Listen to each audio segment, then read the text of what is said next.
Hi, welcome back to Brainworms. We're Hello. back. Woo! Woo! We're so back. And we're also back with video episodes. I hope you like our set. This is not at all our house. It's actually a set that we had built just for the podcast during break. We really wanted it to look like lived in and like Pretty much the same as our house. pretty much the same as our house, but like more podcasty. You know? I think it turned out pretty great. I know after a long 5 episodes, we decided to take a break. We actually went on vacation, which was very cool. It was like the vacation of a lifetime. We had a lot of fun. We went to Cancun. I got this lizard. Pretty sick. Yeah, we had a lot of fun. Maybe I'll insert a few pictures here. Not a lot. Just a few. Wow, remember that? Whoa. Remember you doing that thing? Yeah. That was crazy. Look at you. Yup. Damn. We also both got, I think more, I did more than you, but we both got sunburnt. But yeah, now we're back. And We're back. like the movie. We're back. The dinosaurs. Yeah. Never mind. I was like, why are you making it? You've never even seen that No, movie. I haven't, but I know you really like it. Yeah. Enough chit chat. Enough chit chat. Are you ready to get into our topics today? Yes. Before we start, I do want to say that I am very excited about today's topics because today's another one of those episodes where we're making our topics somewhat related. Like they fall under the same theme, but they're not exactly the same, and you'll see what we mean. And you probably already know what we mean because you already read the title. But yeah, I'm really pumped about today's episode. You're up first. What are you talking about today? So today I'm going to tell you about the Dresden Files. The Dresden Files is a series of books that are fantasy, but also noir, like detective noir. It follows a wizard named Harry. Bruh. When were these written? Like, when was the first one written? The first one was written in like 96, and it didn't get published until 2000. So this was definitely after Harry Potter. No? I No, thought those were the published first- in the late 90s. Yeah, the first Harry Potter was published in 98, I think. Oh, but it was written before that. Yeah. I see. So they were like writing at the same time. And also, Harry Potter wouldn't necessarily have been big enough to have influenced That makes him sense. directly. It is explained in the book that his name, Harry, is supposed to be a reference to Harry Houdini. Oh, that makes more sense. Yeah.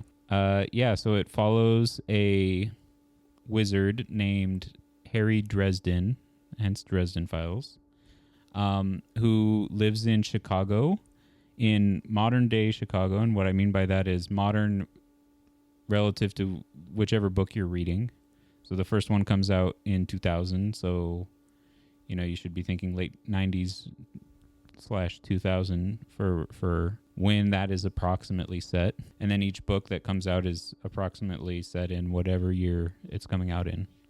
And so he lives in Chicago. It's not a magical version of Chicago in the sense that there's like all this magical stuff like in everyone's lives. It's regular Chicago, but there does exist magic in the world, but it's supposed to be secret, right? So similar to Harry Potter, I guess, in that sense. This just really sounds like Harry Potter. Right. Yeah.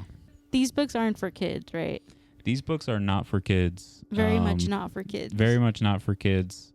They get pretty gory sometimes. It's very adult in like the themes, and then sometimes there's sexy times, or Sexy times. Explicit content. explicit content. Yeah, please cut out me saying sexy times. No, I'm leaving it in. No. So millennial. Harry lives in Chicago, and he works as a private investigator. In general, magical beings, wizards, and etc. in this world generally try to hide themselves, but it's also not difficult to hide because it's basically explained that like the humans in this world ignore magic whenever possible. Harry is a open wizard. Like he puts himself in the phone book as a wizard for hire. He has his like noir PI little office, and it has like Harry Dresden Wizard on the front door. But what do you mean by people ignore it? Like they just think he's done a nut job, or? I mean, for Harry specifically, yeah, everyone just assumes that he's a nut job. Yeah. Okay. People come to him for cases, but they only come to him when they're like desperate, right? Like it's not something where you could have just hired any old PI to do it. It's like a last resort. It's a last resort kind of thing. You're going to go hire a wizard. A wizard. Right. So that's usually people who have something that seems supernatural. So the series starts off in a Monster of the Week style, where every book is like he gets a new case and it ends up being a certain monster or a certain bad guy, right? It's a little bit Scooby-Doo. But what ends up happening is there's like little seeds here and there that are planted like in each book, where it starts to build out more of that magical world that is part of story. And so after several books, this series is up to 17 in the main story. After like maybe 6 or 7, the world starts to really grow, and the scale and the stakes of the plots grows too, to where it's more than just like, you know, Joe Blow has a fucking problem with some werewolves or something. Now it's like the Wizard Council is losing control over the, you know, their you know, contentious relationship with the Black Court of vampires, and you know, now they're gonna go to war, and the whole stake of the whole world is, you know, at stake. Are there scenarios within the books that entirely take place in the magic realm, and some that entirely take place in Chicago, or like does he go back and forth? Does he need to like go into like the magic realm to solve a problem, like a real life problem in Chicago or something? Yeah, so let me answer the question in a long way. So this, please, that's what we're here for. So a very strange thing about the stories, about this series, I should say, is actually that it's all written in first person, which I mean, most novels just are not written in first person. It's extremely strange. So everything is Harry reporting it to you.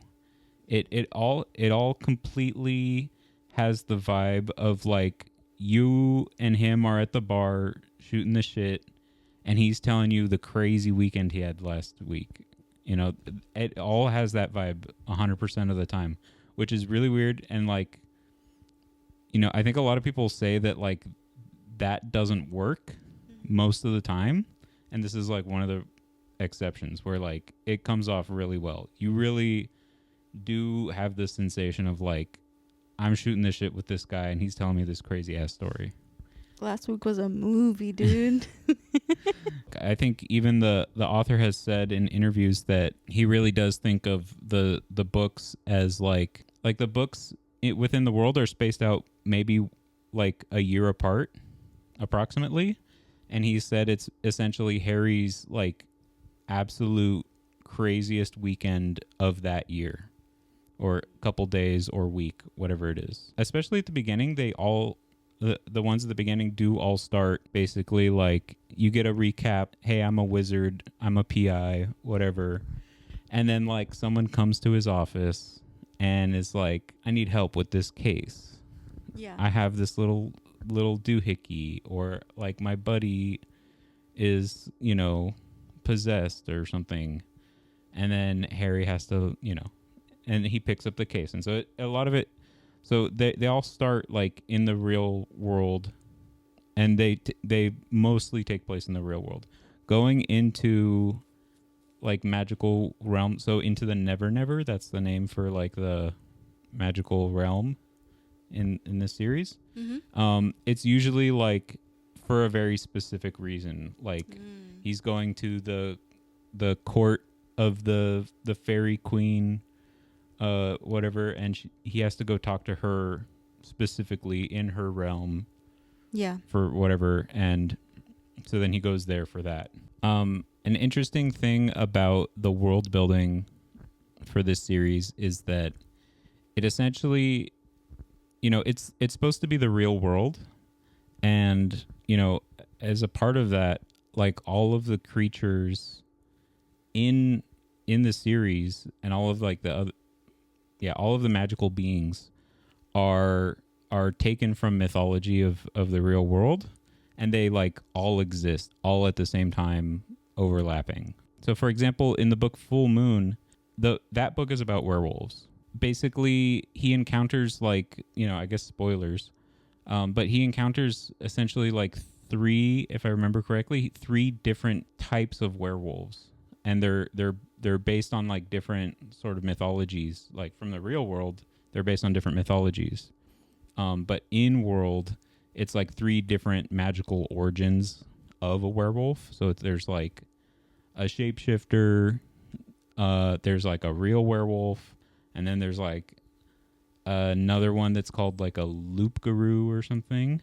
And it's based on like a different mythology of werewolves, a different origin in the real world. In the story, it's that they have different reasons that they're turning into wolves, and they also have like different powers too that come along with it.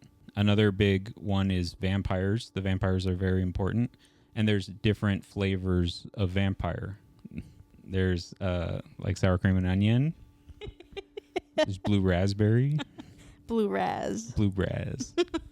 For example, the vampires.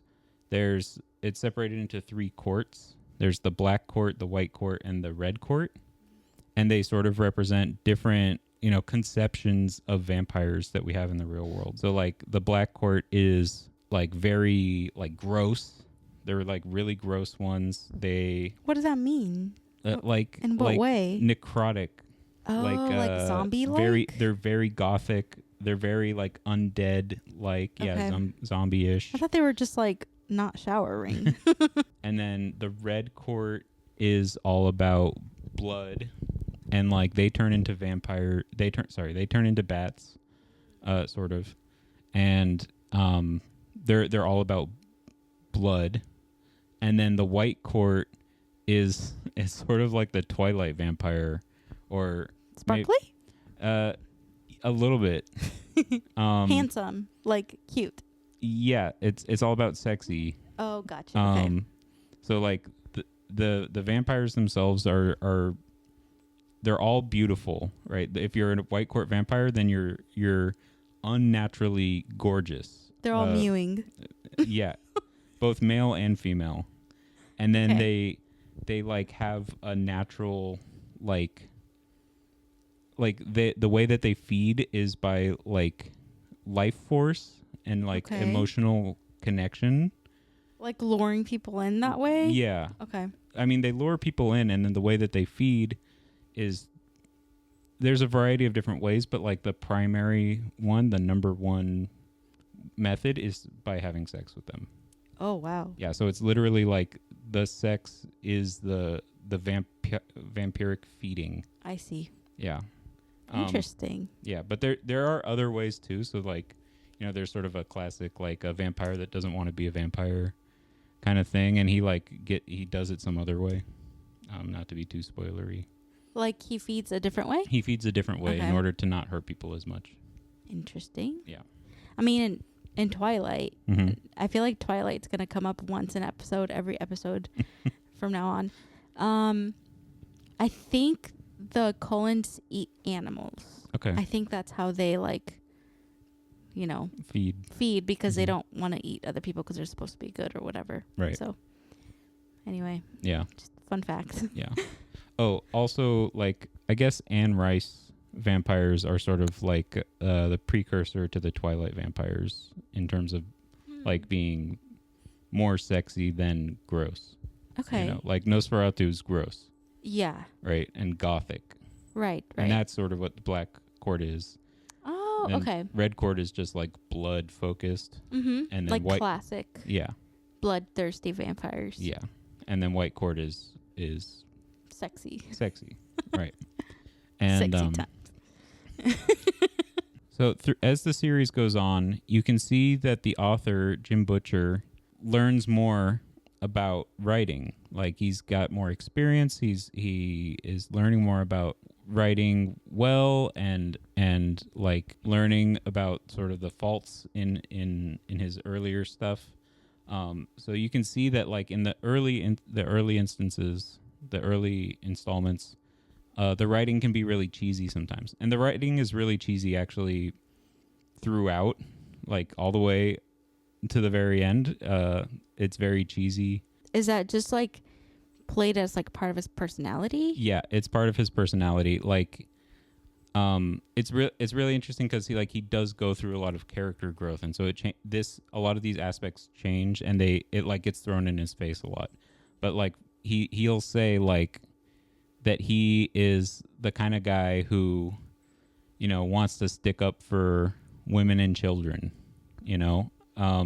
Like he always is like he'll admit like that he's a little bit chauvinistic when it comes to like sticking up for women or something like that. It's like very like, okay guy, but like he's got savior complex. Yeah, a little bit. Another part that, you know, changes over time is that, you know, and this is like a warning, that the way that he talks about women's bodies and anatomy can get really cringy and perhaps I don't know if problematic is the right word, but definitely like not like everyone's going to want. Or yeah. I would assume, especially in the older books, I guess. Especially in the older books, yes. It definitely gets better over time. He receives this critique and then implements the change. Yeah. He never stops talking about women's bodies completely, but that's, I think, primarily because the main character is a guy, a straight guy, and is attracted to the women. Yeah, so like he'll still say that like the character notices women's bodies, but like he doesn't say it in such a like skeezy way. Exactly. Earlier on, much skeezier. The skeeze level was just through the roof. Luckily, it doesn't happen like all the time. It's not like all the time throughout the book. It's like one or two times per book in the earlier ones, and then it like it's like changes. He has to meet a quota. Yeah. And then it like changes form over time, and it's less skeezy, even though it's still about, you know, his attraction to the women, but like it's just less skeezy. Yeah. Does he have like a like an ongoing love interest, or does it kind of change every book? It's complex. So like he has a friend who is his friend throughout the entire series and is a woman, and his feelings towards her they fluctuate. They change a lot throughout the series. That's interesting. Yeah. There's a lot of complexity in terms of like the character growth over time for all the characters. I mean, not all the characters, but for like the main characters. A lot of the main characters get a lot of fluctuation in their relationships to each other, in their own internal, you know, sort of feelings about, you know, themselves and what they want to do. There's a lot of characters with arcs that take several books to flesh out, and there's a lot of complexity there, and a lot of like themes of dealing with trauma, like things that happen in their past or things that happen in previous books that are like affecting them now, and like figuring out how to deal with that in a very like emotionally complex way. It's really good about that. You know, if you read the first book, you're like, okay, he's a detective. He's gonna kick some vampire ass. He's gonna like look at these girls' bodies, right? And then he's gonna like shoot a fireball and call it a day, right? But then like by the time you get to like, you know, you're 15 books in, and you're like the emotional, like all the heartstrings being tugged on, like I would imagine that there's a lot of depth. Yeah, there's no way to make a series. Well, actually, I shouldn't say that. I was gonna say. I just think like, you know, for it to have been ongoing, to be pretty successful, I would imagine that there's a lot of people that like the books. It would be really difficult for it not to have some emotional depth, you know? Right. So that's pretty cool. So I was wondering, if you know anything about the author Jim Butcher, like his other work or like his career or whatever.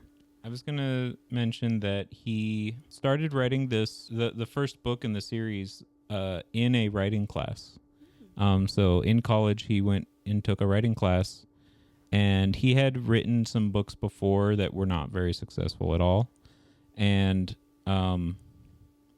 he was in this writing class, and he felt that the teacher was telling him something very formulaic, something very rigid, and like not at all what he wanted to do. He wanted to like break out and, I don't know, do something. And he really loved, I forget the name of the series now, but he really loved a series that I think was like Buffy the Vampire Slayer, or maybe was like a direct influence on Buffy the Vampire Slayer, but it was something like Buffy the Vampire Slayer, but a book series. And so she said that the teacher told him, like, why don't you write a book like this? Because you like that stuff.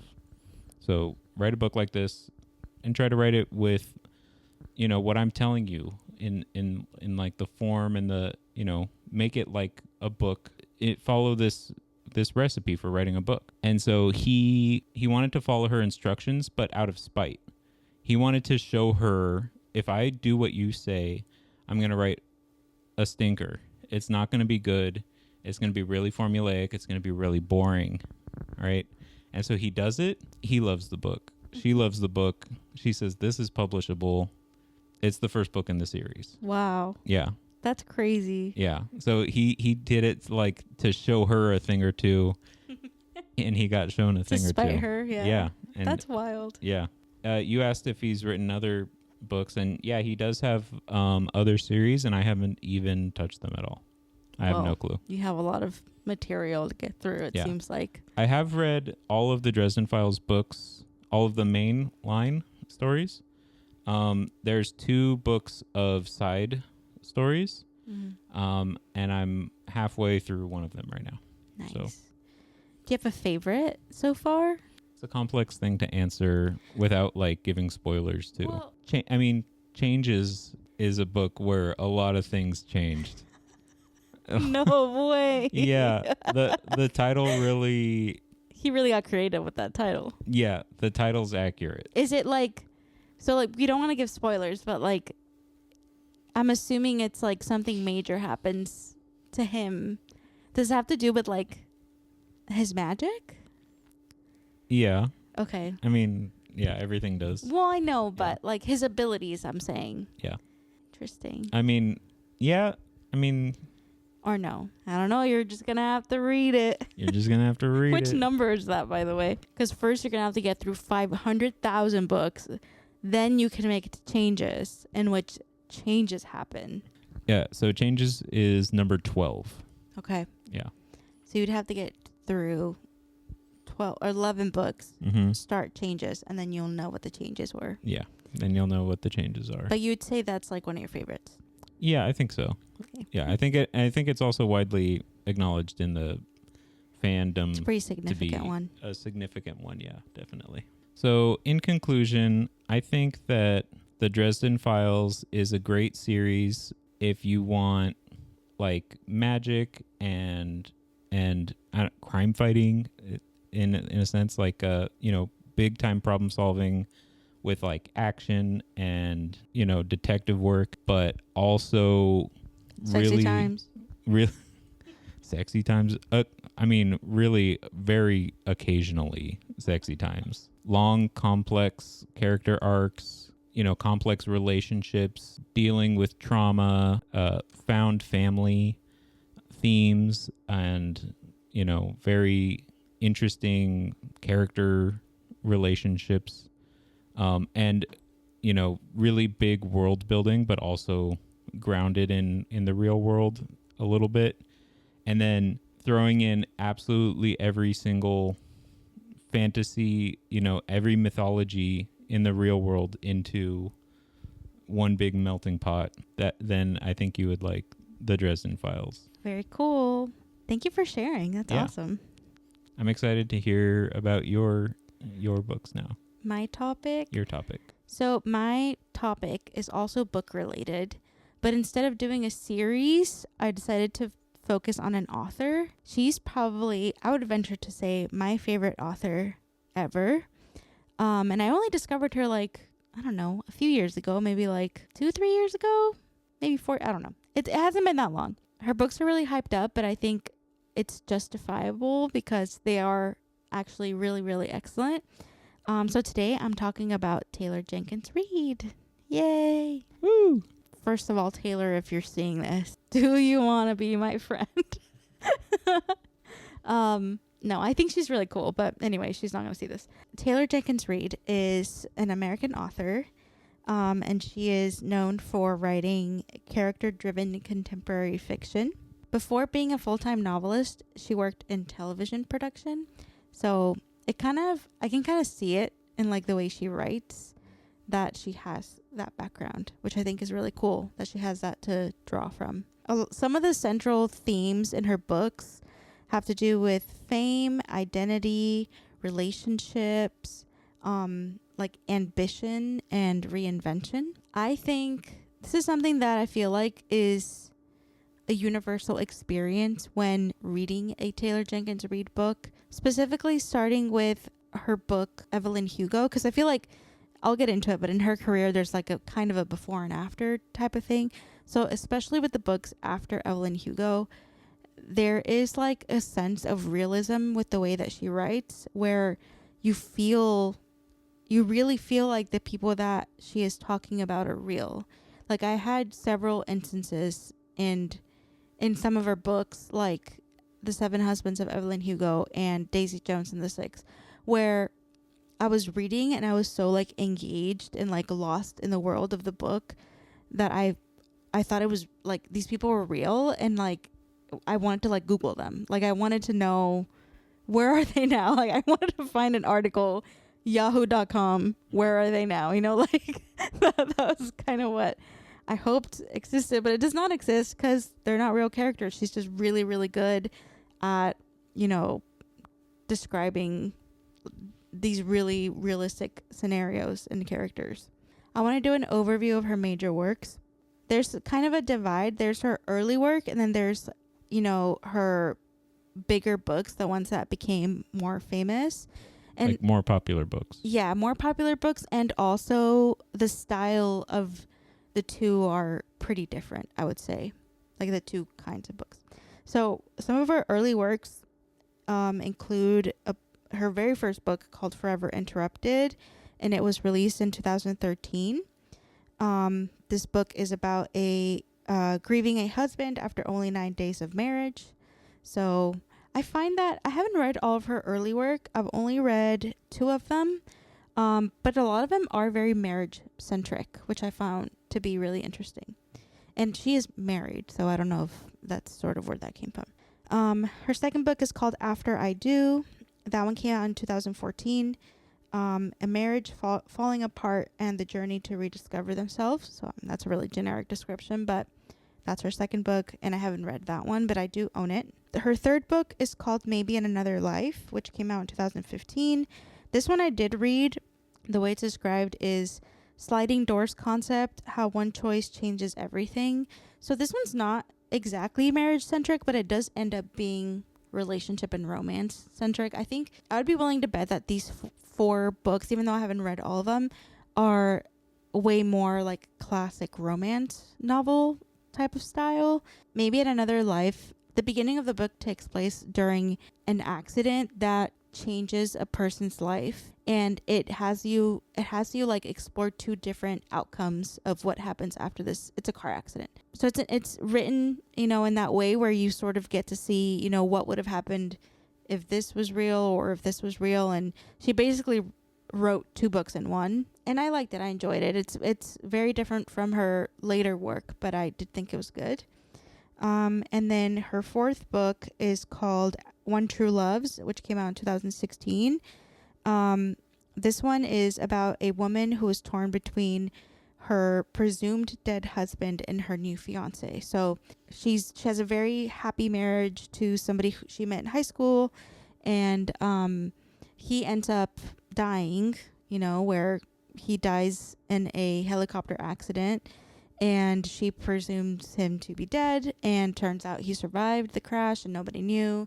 He comes back a few years later. She's already engaged to someone else. And so it's, that it's about the main character's struggle with like, what do I do now that I have these two love interests who I really love, etc. So yeah, so that one's really interesting too. So as I mentioned, that the early books are a lot about love and grief and sort of like very more closely aligned with like the classic romantic fiction that I feel like you would read anywhere. So now we're getting into the big four. One of her most popular books, and the book that got me into her writing, is called The Seven Husbands of Evelyn Hugo, which came out in 2017. And you can chime in because you also read this book. I did, yeah. Upon my recommendation. So this book is inspired by kind of like old Hollywood glamour in women like Elizabeth Taylor, who had like, very illustrious careers and complicated romantic lives. It's called Seven Husbands of Evelyn Hugo, so you can kind of infer what that means. So the main character, Evelyn, is, she's not real, but she very much reads like she is real. She is kind of a reclusive Hollywood icon in her later years, and she wants to tell her life story to a journalist to have it published. There's all sorts of twists and turns that I won't spoil, but the book sort of starts there.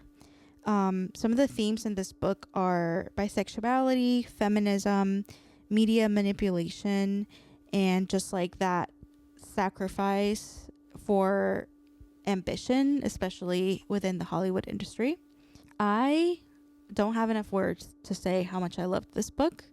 I thought it was really captivating. As I mentioned earlier, I recommended it and Joe read it, and I've also recommended it to anyone who will literally let me speak to them. We were just talking about the fact that I've bought several copies for friends, but I don't own one because I actually read it on audiobook.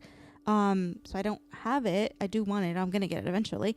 But yeah, literally every time there was like somebody's birthday, Christmas, whatever, I would buy the book for them, and literally every single person was like, oh my God, I love this book. I could not put it down. So if you somehow haven't read it yet, I feel like you really, really should. Yeah, I agree. And it's not really my style. I'm into sci-fi and fantasy a lot, and I can read other types of books too, and sometimes I'm into them. But like the sort of romantic style, it's not generally my thing, but I loved this book. I thought Seven Husbands of Evelyn Hugo was really good. It was a really interesting story, and I did not pay him to say that. So her second book of, her later works is called Daisy Jones and the Six, and that one came out in 2019. The format of this book is kind of like an oral history. It reads like an interview, like a Rolling Stones interview or something like that. It is said, and I think I don't quote me on this, but she may have said it herself too, that it was kind of inspired by the Rumors era Fleetwood Mac drama and all of that. Like, Lindsey Buckingham and Stevie Nicks were in a relationship and it got real messy. So it's said that it was kind of inspired by all of that.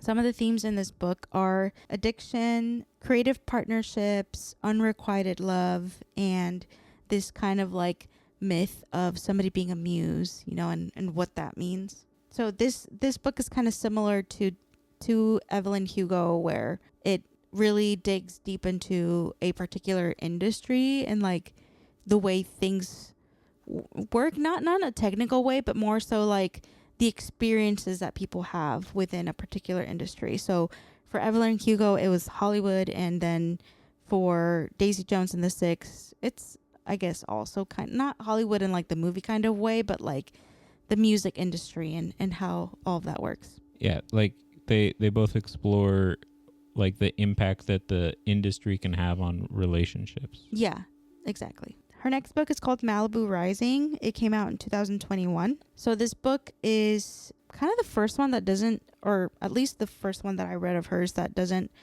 directly start out, or like it doesn't completely lead with a romantic relationship.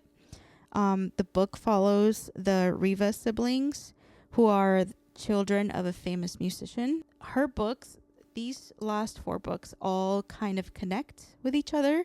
So the Riva siblings are the kids of a famous musician who is actually a character in The Seven Husbands of Evelyn Hugo, and is actually one of Evelyn Hugo's husbands. His name is Mick Riva. So the book is following his children, and it's all set in one day, the night of this like big iconic party that they're throwing at their house in Malibu.